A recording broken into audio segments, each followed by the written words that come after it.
The fourth and last excerpt I'm going to read is set on a kibbutz, where Eve goes on Friday afternoon after she finishes her seminar to spend Shabbat with her cousin and his family.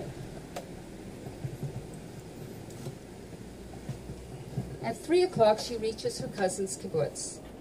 The kibbutz is glorious this time of year. It's the rainy season and everything is green, moist, fragrant, and swelling with life. The main crop here is avocados, which Eve visits as soon as she has dumped her canvas bag on the porch of her cousin's little 3-room bungalow. They're not expecting her till 4, and she's sure they won't mind if she goes for a walk now. In the orchard, the ripe avocados hang heavily from the trees. They're a deep, dark green. Their leaves, the same color, are shiny and dripping wet from the recent rain, and the orchard smells like life itself. Recalling the story about the 4 rabbis who entered an orchard and had a mystical experience there, Eve, wearing her cousin's rubber boots borrowed from his front porch, sloshes along the muddy paths feeling happy and alive. For the next half hour, there are no thoughts in her head as she tramps her way through the avocado grove.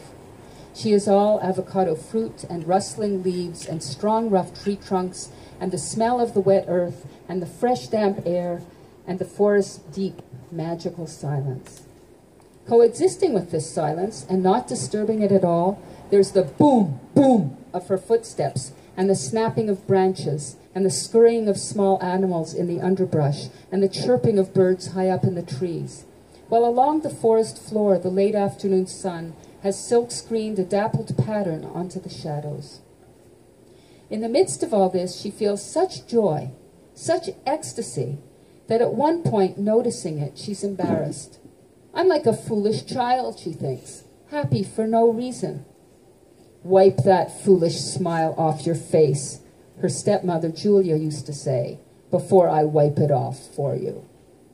But now in this orchard, Eve knows that it's not foolish to be happy, and that there are many good reasons for happiness, especially here in this enchanted place. So as she continues along, she's grinning and laughing and dancing little dances when she sees she's alone on the path, and now and again humming snatches of this and that. There are no big thoughts or ideas here in this orchard, no words or worries. Just the same, when Eve emerges a half hour later from the dark grove into the clear light of the late afternoon, she knows some things somehow that she didn't know before. She knows, for instance, that Jake was a really sick man. Never mind the label, psychopath, sociopath, it doesn't matter. The fact is he was and is a deeply disturbed person, as dark as the shadows in an avocado grove. No, darker. The other thing she now knows is how sick she herself has been for the past 5.5 years.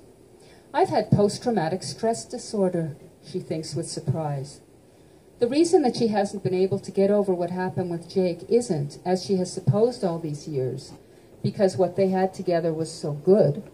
On the contrary, it was because it was so bad, so degrading, maybe even abusive in the last 7 weeks of the relationship. From that point on, he made Eve feel hated, disgusting, contemptible. Post-traumatic stress disorder? She grimaces as she crosses a field lit up by the thin rays of late afternoon sun. Her version of PTSD is milder, obviously, than that of people who have been kidnapped or psychologically abused over a long time, but she has been experiencing, for the past 5 years, all the same symptoms, including one of the hallmarks of PTSD, flashbacks. Like that time Michael was helping her in the kitchen after supper one evening. She was hand-washing delicate items that couldn't go into the dishwasher, and he was drying them, and he asked her, "Mom, what's wrong?" She was standing at the sink, frozen in mid-motion, holding a plate a few inches above the dishwasher water, with suds all over her hands. She had just remembered reading for the first time the email from Jake where he broke it off, and how she screamed and screamed and screamed. And now with Michael next to her, she stood transfixed at her kitchen sink, lost in the past. Back then, memories like this attacked her often, almost constantly at first, over 1,000 times each month for the first year or two, because at that stage, everything, All roads led to Jake. Everything she thought, everything she felt, the way streams and rivers automatically flow to the sea. Repeatedly, all day long, she was interrupted by memories of incidents that had happened with Jake, some positive, some negative. Gradually, these memory attacks became less frequent, though it still happens once in a while, like little electric shocks or mini lightning bolts. On that particular evening with Michael, it took some time till she realized he was speaking to her. When she finally became aware of him, she saw that he looked frightened, and she heard him asking her, "Mom, what is it?" "Nothing, honey," she answered after a few moments, touching him reassuringly on the arm. "I just remembered something." But those weren't just memories, she recognizes now, even though that's how she has always thought of them. They were flashbacks, just like the flashbacks experienced by some of the clients in her music therapy practice. She has had clients over the years who, either in Canada or the countries they came from, survived various traumas: fires, physical or sexual abuse, earthquakes, terrorist attacks, torture in dungeons. What they endured is obviously on a completely different scale from what she went through with Jake. Yet undeniably, she has many of the same symptoms. Why, she asks herself urgently, what is it about what happened with Jake that was so profoundly traumatic? She doesn't want to see herself as a traumatized person or as a survivor, especially not survivor, which to her is just another word, the currently fashionable word for victim. Yet in spite of this, as she trudges through the field outside the orchard, she can recognize, even if reluctantly, that something happened to her with Jake that was genuinely traumatizing. So here's one little clue to the big mystery, she thinks. The mystery of why I lost more than 5 years of my life over what was, on the face of it, a simple affair. It was not a simple affair. This is what Eve learned from the avocados. From the birds on the kibbutz, she learned something else. Walking back toward her cousin's house, she crosses a long meadow covered in yellow flowers and hears a bird song she's never heard before. A, B, C, A, B, C, it sings. The bird sings an alphabet song, she thinks. A, B, C, it sings. A, B, C. A couple of minutes later, strolling along on her right, she hears G, G, G, G, hi, D, G, G, G, G, hi, D. And in a tree off to the left, another bird replies, D, C sharp, D, C sharp. G, G, G, G, hi, D, G, G, G, G, hi, D, D, C sharp, D, C sharp. G, G, G, G, hi, D, G, G, G, G, hi, D, D, C sharp, D, C sharp. Then silence.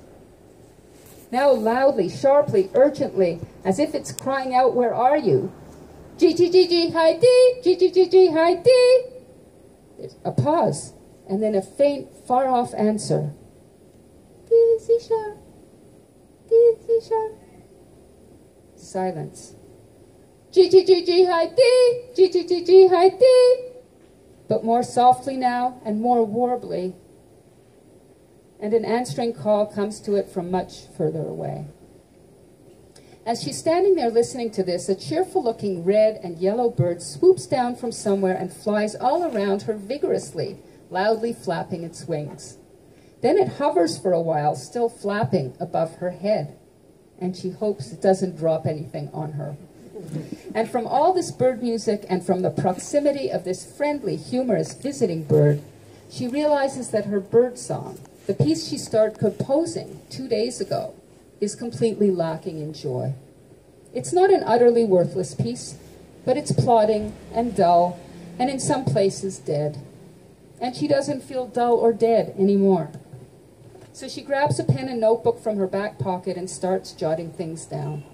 A minute later, scribbling furiously, she sinks down cross-legged onto the squishy, marshy grasses and flowers and writes happiness and joy into her music. Last but not least, Eve learns something new from the flowers. After 15 minutes of composing, she stands up and is rubbing off the mud and grass from the seat of her pants when she glances down at the ground and notices the depression that she has left there. She has inadvertently sat on and crushed a few yellow flowers.